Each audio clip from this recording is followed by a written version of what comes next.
find a $40,000 a year job or higher almost anywhere in the region. But we know we have individuals who are challenged with their skill level. Maybe they only have a high school diploma. And so we need to be able to try and find not just a minimum wage job, but maybe the entry-level job that pays a living wage that they can move up.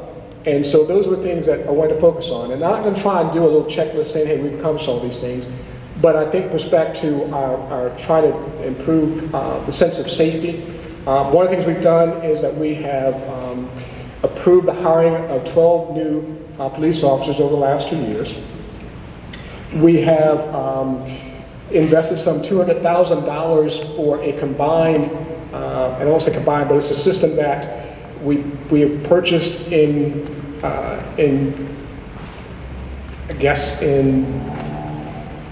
conjunction, is not probably that word. We are partners with Newport News in this, it's called a NIBIN system. The idea is that when you find a shell casing at a incident or site where there's a shooting, that you can take that casing, analyze it, and perhaps determine what gun it came from. If you find the gun, you can kind of match those things, and so it helps in solving crime. But the long and short of it is that that was one aspect, because it was taking us many months sometimes to use the FBI system for analysis of shell casings. And then the third thing was that we have now a real-time crime center that allows us to use cameras to try and look at movements throughout the city. So if there's perhaps an incident that occurs at a business on Mercury Boulevard, and we can have a camera that maybe we can see that vehicle going through an intersection at a certain time, we can maybe get a better description of that car, where it's going. It just helps, I think, in trying to solve crimes. And there are other capabilities, and but that's a part that we're trying to do to address the crime aspect. Now, I will tell you, there's not much we can do as far as what I call, well, I think we all agree, there's nuisance crime. And the nuisance crime now is groups of individuals who are, and I saw it on a Nextdoor video or Ring video.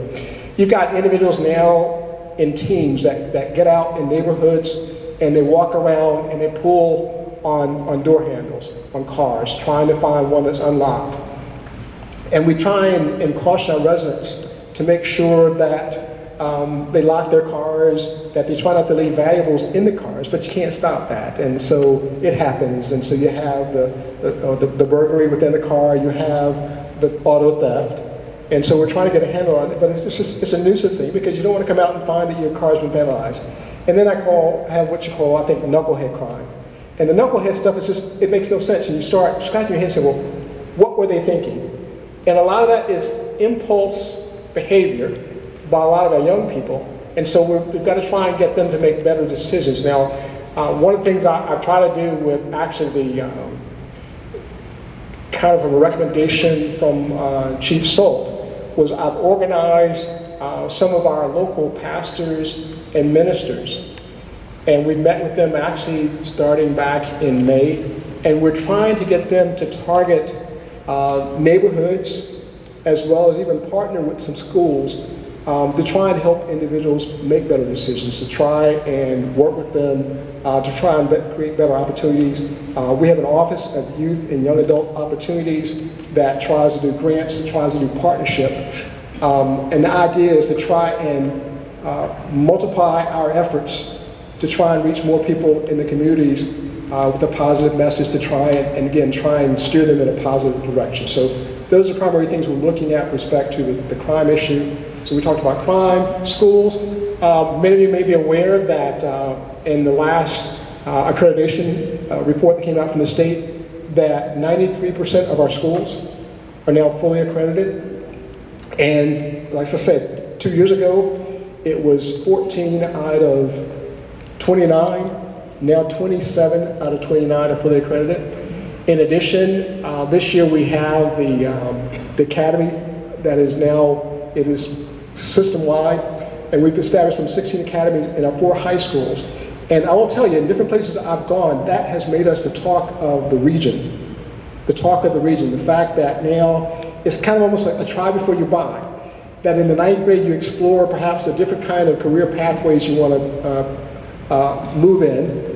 And then in the 10th, 11th, 12th grade, you actually begin taking classes in those courses. And by the time you graduate, you can also achieve a certification. So if you don't want to go to college, you can graduate with a certification that allows you to go directly into the workforce. We have some students who are now earning college credits through Thomas Nelson. And in fact, this past school year, we had 2 students who earned their associate's degree before they earned their high school diploma. And so the fact is now that they're taking more classes.